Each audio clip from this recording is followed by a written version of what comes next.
Yo, welcome back to another episode of Vass Reacts. We got every anime studio explained in 17 minutes.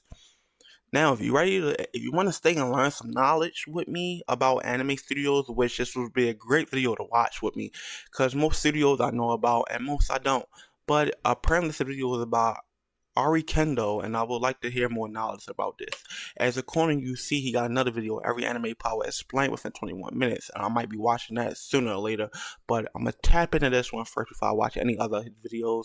My favorite anime studio, like I said, I don't know most of them, I just know the ones that produce Attack on Titan, Wit, and Mappa. I think Mappa is one of my favorite favorite anime studios. But yo, the CEO gotta let them go home, man. They gotta see their families, bro. If you can't see your family, then what the fuck is you working for? So, but for our entertainment as well, and putting out great shit like Jujutsu Kaisen and Attack on Titan. Which Attack on Titan is over, so just Jujutsu Kaisen until I guess they got a break for now. Wow. So let's dive on into Arikendo and his explanation in every anime studio within 17 minutes. Toei was founded in 1948, making it one of the oldest animation studios, and it's responsible for some of the biggest anime ever, like Dragon Ball, One Piece, Sailor Moon, and much more. Okay. I kind of knew they had hands in Dragon Ball because I'm now remembering that cat every time a Dragon Ball movie come on. I know it's pretty much One Piece and Sailor Moon. Okay, this one I knew about. Around for so long, they have a history that I can't entirely cover, but I'll try. Toei actually helped popularize trends like magical girls with Sailor Moon or Super Mecha with Mazinger Z, and Toei Animation can generally be a mixed bag. Because they take on so many projects and have many different teams working on different productions, the quality can vary wildly. If you see that Toei is animating something, you should check the actual staff involved with that series, and that is a good indicator of the actual quality that series will have. I mean, just look at the inconsistency in One Piece. Some of the episodes are jaw-dropping, but some are just like, eh. But one of the best things about Toei Animation is that their workers are unionized, meaning that they are generally treated amazingly compared to other anime studios. From what I understand, working on One Piece is a pretty smooth and positive experience. Studio Madhouse was founded in 1972 and is well regarded in the anime community for their sheer they got a lineup. With Norwegian, wake up to a new city nearly. So every time I come across with an advertisement, I'm gonna do this. I'm not promoting an advertisement. But if you want to cruise for no reason, go ahead. I'm gonna skip this. Fucking up my video. No reason. Shows that they produce. This is mainly because the former founder and CEO Masao Maruyama had connections to people like Satoshi Kon, Mamoru Hosoda, and Masaki Yuasa, some of the best anime directors, and they were able to consistently pump out bangers. They've made a ton of insanely high quality projects like Perfect Blue, Death Note, One Punch Man, Hunter x Hunter, the good season, Freerun. Unfortunately, in 2010, I've been hearing about that Freerun show. Let me know if I should watch that. A big split happened between Madhouse, and they lost a lot of their core staff. In addition, Maruyama left to make Mappa, which really hurt Madhouse in the long run. We'll get to that later. But surprisingly, they seem to have rebuilt themselves, and it looks like they are still capable of pumping out amazing shows while still grabbing industry veterans, as shown with Freerun. And honestly, I doubt that fact will change in the future because of their legacy. However, just like other anime studios, that looks good. Madhouse has had problems. That looks amazing. Employees. In 2019, a production assistant said that he worked over 393 hours in a single month. That's insane. And he ended up joining a union to actually sue Madhouse for God damn! What was the hourly wage? 393 hours in a month? Some people today be like, oh, that's lazy. Nigga, you work 393 hours in a fucking month. Damn!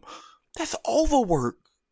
Overtime. Studio Ghibli is probably the most widely... I know about Studio Ghibli. They made some of the best movies, like My Friend Toro, and they made a lot of good bangers. So shout out to Studio Ghibli. Recognized anime studio in the world, and that's a rabbit. I didn't even know that. 2 anime movies have ever won Oscars, and both belong to Spirited Away. I love that and The movie. Boy and the Heron, respectively. In 1985, I have to watch that. Miyazaki and Takahashi. I have to watch The Boy and the Heron as well. I feel like they got to start. I keep touching my fucking microphone. I have to watch The Boy and the Heron as well. They have a star voice cast lineup. broke off from Toei Animation to form Ghibli, along with Mm-hmm. Toshio Suzuki. It's worth Okay, noting so that he Hayao left Toei. Miyazaki is pretty much the face of Studio Ghibli. Every work with his name attached Oh, seems to he won an garner a Oscar? ton more Oh attention. shit! Also, if you're wondering why a lot of his movies feature airplanes and casualties of war, his brother's company actually manufactured rudders for planes in World War II. Kind of explains why The Wind Rises was made. After writing his breakthrough manga, Nazca of the Valley of the Wind, he ended up directing Ghibli's first ever movie, an adaptation of that same manga, and it was a huge success, and this kickstarted the studio's legacy. Ghibli in general is known for their high quality animation, background art, Yeah. and extremely memorable music by Joe Hisashi. Mm-hmm. Ghibli films are mostly hand-drawn using watercolor and acrylic paints, and most of their movies use traditional animation methods, where each frame is drawn and colored by hand. Because of this, their movies give off almost a cozy European vibe that have a lot of emphasis on the nature and backgrounds in each scene. I mean, Gotta seriously, give look at the Ghibli that backgrounds of credit. Ghibli films. They look amazing. People usually regard Spirited Away or Totoro as their best work, thus they have the most critical acclaim and popularity. In my opinion, Spirited Away is better than My Friend Totoro. Spirited Away is a legacy movie that cannot be topped at all. Personally, I think Howl's Moving Castle, Grave Oh, of the I haven't Fireflies, and seen Princess that. Mononoke are Wait, Christian Bale? Josh Hutcherson? Okay, I definitely gotta watch that. their best works. Which Studio is Wait, a new okay. studio founded in 2012 by Production IG. I know, The studio Touched by was Attack on essentially Titan. created for their first project, Attack on Titan. Yes, literally one of the best anime of all time was Wit Studio's Facts. first project. And they are also responsible for some of the biggest anime, like Spy Family and Vinland Saga's first season. Wit Studio is known for What? their I amazing did not action know sequences that. with I dynamic ain't know camera that. angles. And a lot of this can be attributed to Tetsuro Araki. The action and pacing he gave to Attack on Titan's first few seasons has created some of the best action sequences I've ever seen. They've also reportedly started work on a One Piece reboot, which is Yeah, okay, crazy that I considering heard One Piece about. hasn't even finished, but whatever. On one hand, it's insane to think that That they're I working heard on about. so It's many gonna be on projects. Netflix. But on the other hand, this is the anime industry, so we can imagine what these animators are actually going through. And in 2015, an interview was done with Naganuma, a staff member at Studio Wit. When they asked about his experience, he said, "It's a battlefield. Basically, what you see on Attack on Titan is what I see at Studio Wit. One comrade falls after another." What is going on in Studio Wit? Apparently, the default lunch of Studio Wit members is energy bars, and they all magically revive after eating one and then go back to work. Yeah, I hope they're exaggerating because that sounds pretty horrible. Really? Not gonna lie. Sunrise Studio is Why does the Wi-Fi only seem to work in this room? You need Verizon Home Internet. Get fast, reliable We coverage. don't use Verizon, we use Xfinity. Get it right. was founded in 1972 and revolutionized Sunrise, how anime okay. was made. Instead of having a production revolve around a single person, they created the role of producers who invested in anime together to mitigate. So this the studio that produces Gundam? Because I can see from a This Gundam helped on them a create many picture. classics like Cowboy Bebop, Pat Labor, Code Geass, and of course, the Gundam series. Okay, They've I was also right about formally that. been renamed to Bandai Namco Filmworks, but I'm gonna keep calling them Sunrise. As a studio, they're well known for their fluid animation sequences, which gave them the nickname Sunrise Smooth. Honestly, fire cocktail. Like Toei, because they are so Wacky big, slunge. they have smaller teams simultaneously working on their projects. And because of that, it's also a mixed bag. Sunrise as a studio is hugely Are these middle influential. I mean, schoolers? just take a look at how popular Gundam as a series is. A lot of that can be attributed to Sunrise's great anime adaptations. Gundam that of the shit. franchise. In addition, they produce Gundam that shit. Iron Blood Orphans that shit. Iron Blood Orphans is that shit.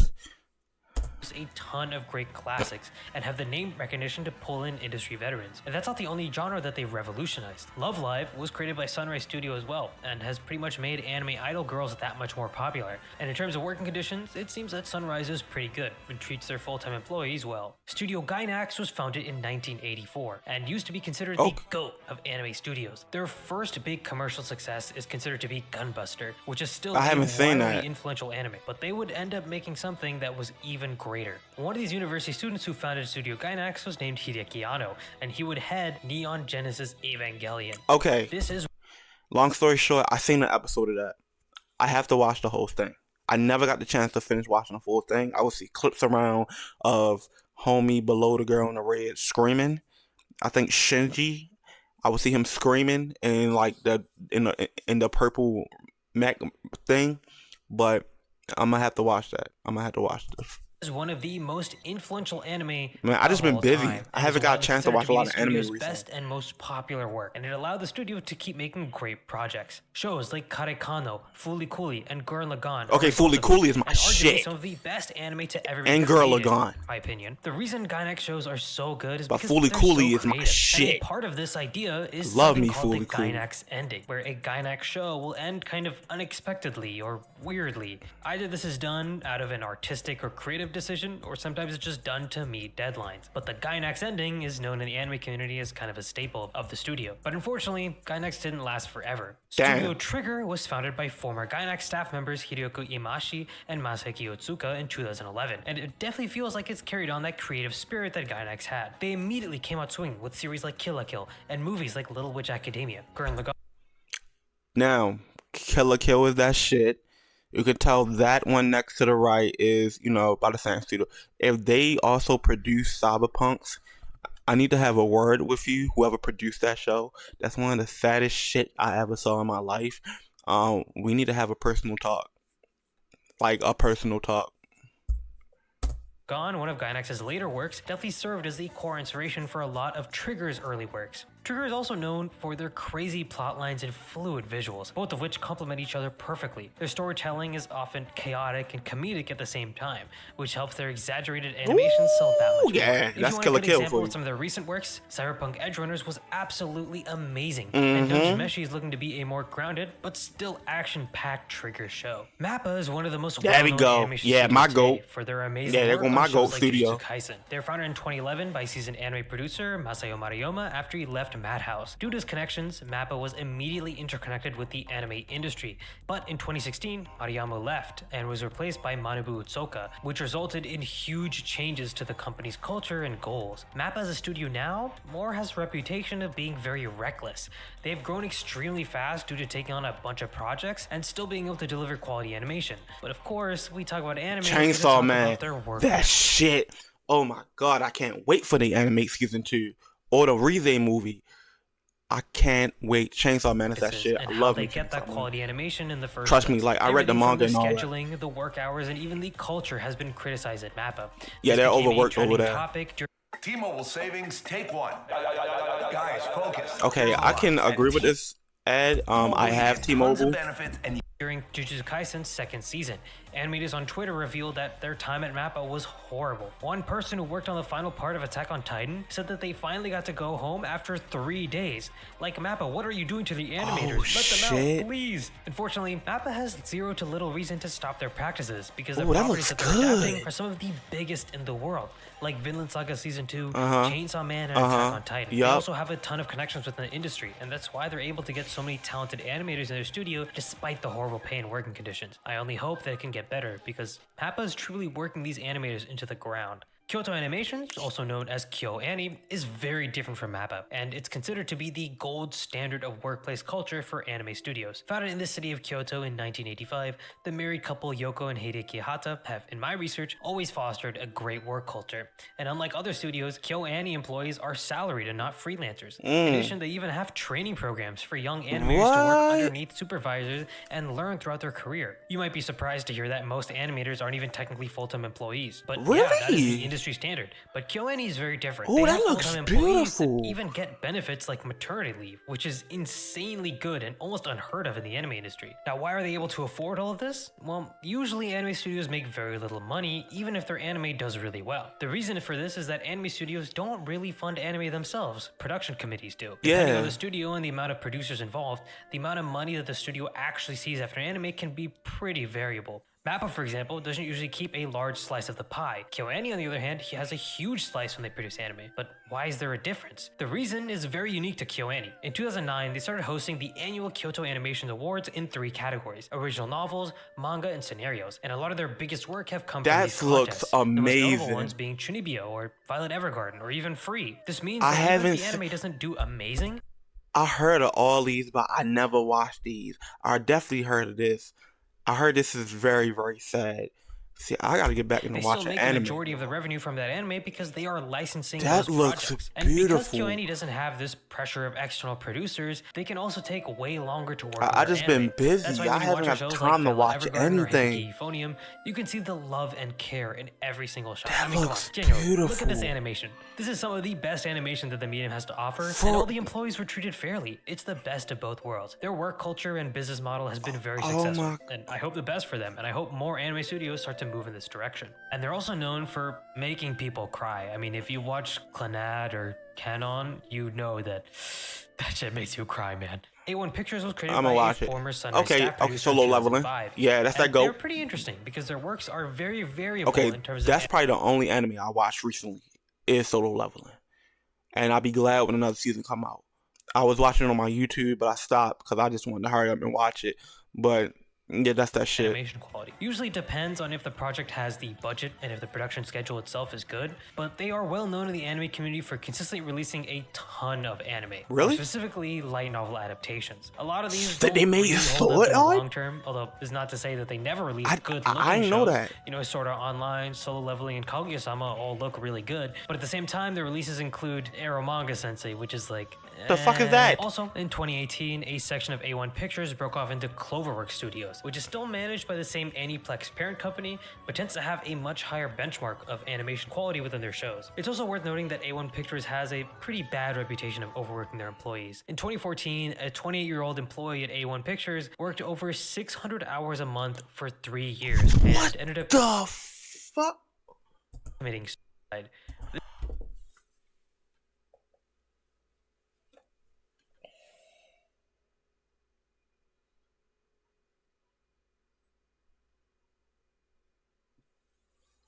That's crazy. That's way overworked. That's fucking crazy. That's fucking crazy. That's way overworked. That's not even like you being.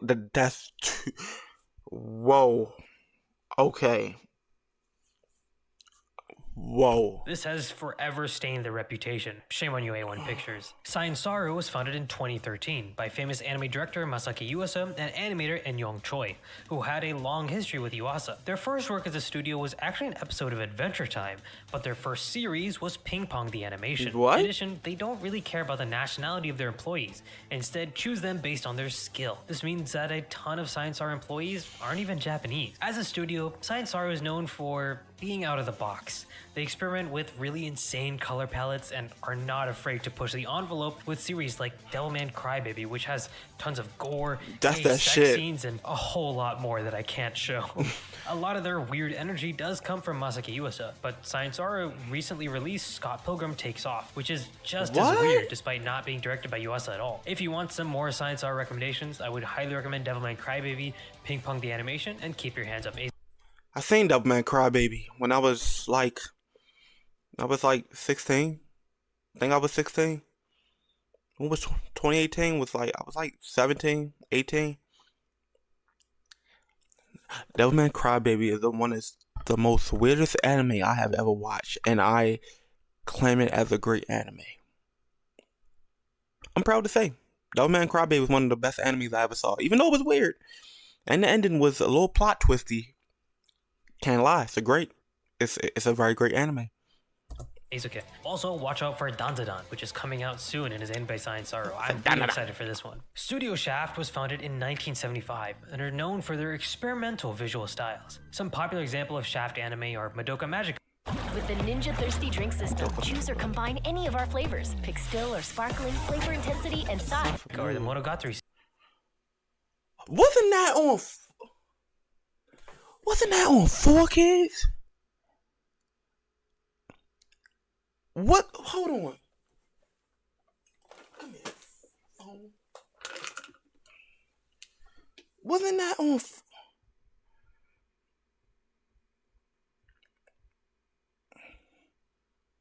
Hold on.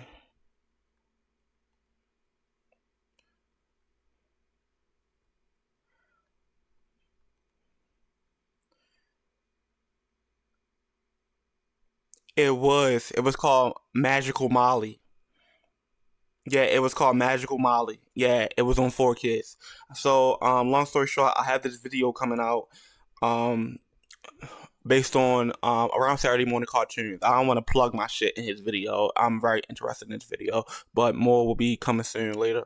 Series. You can immediately tell that you're watching a Studio Shaft production due to the work of directors Akiyuki Shinbo, Shino Onuma, and Tatsuya Oishi, who formed what is known as Team Shinbo. This Team Shinbo led to very distinct stylistic ideals with whatever project that they were working on. Sometimes they would use sharp color contrast, high-paced jump cuts, and even place real-world objects within the animation itself. All of this gives Studio Shaft anime a really surrealist feeling, which I think is super cool. The Monogatari series also features iconic moments like the Shaft head tilt, which is actually confirmed by Team Shinbo to be a Studio Shaft staple. Although Shaft has lost a lot of their core staff over time, including the disbandment of Team Shinbo, they still produce popular shows like March Comes In Like a Lion and Quintessential Quintuplets. Quintessential what? Ufotable was founded in 2000 by Hikaru Kondo after he split from Telecom Animation Film.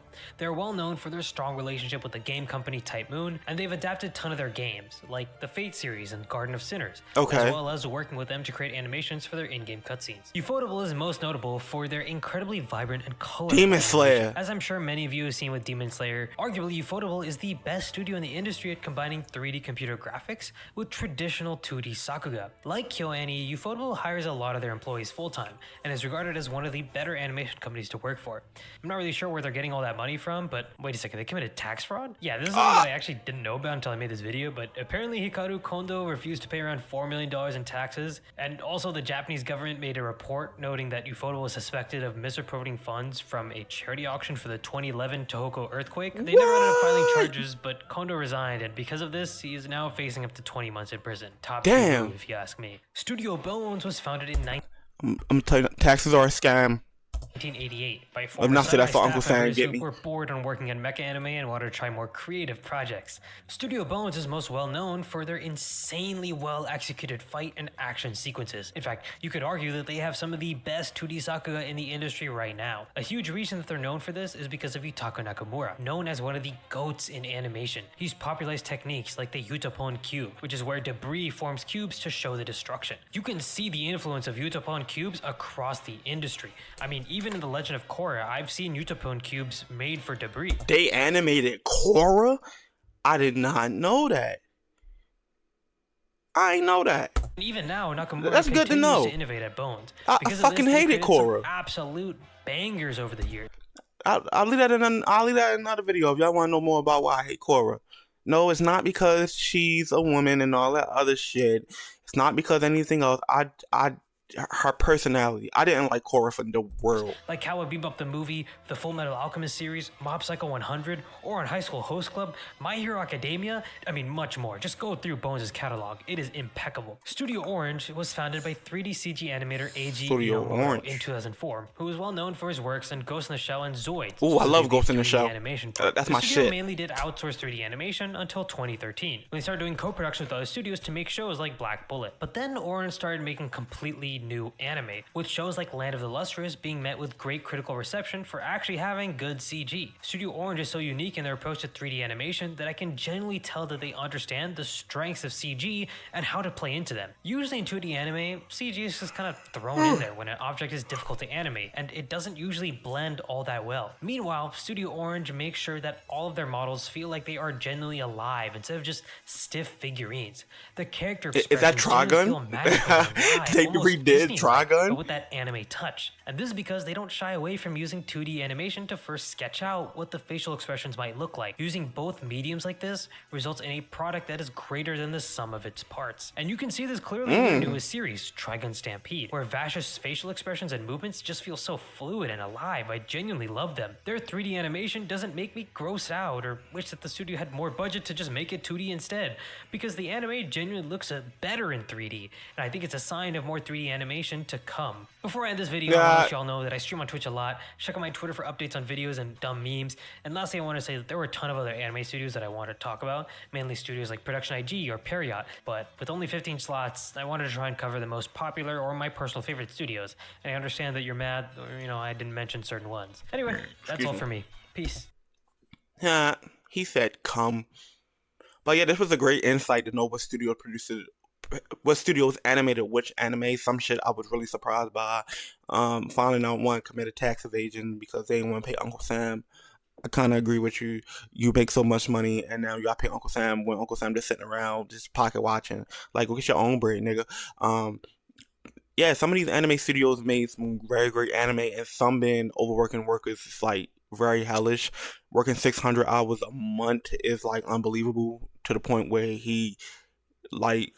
So you gotta be respectful of your workers. Give them fair wages, fair salaries, fair benefits. Don't sit here overwork these people and you expect them to put out great shit for everybody around the world. That's unbelievable. So yeah, respect the workers, because without them, who some CEO's not gonna do it. You know, like we'll just be sitting around reading manga, no offense, and watching shit that's made over in the West. But at the end of the day, you know, like Mappa, y'all having them niggas put out good shit faithfully, but they working damn near 400 hours a month. That's not lazy. That's overworked. Normal work schedule was 80 hours every 2 weeks. Put that in, that's 160 hours, damn near 116, 100, 1,600 hours. I can't even fucking count. 160 hours a month. You working damn near 393 hours a month. That's unbelievable. 600 hours a month. That's unbelievable too. So yeah, make sure you treat your work as well, man. It's been Vass Reacts, man. Like, comment, subscribe. I will see y'all guys next time. Peace.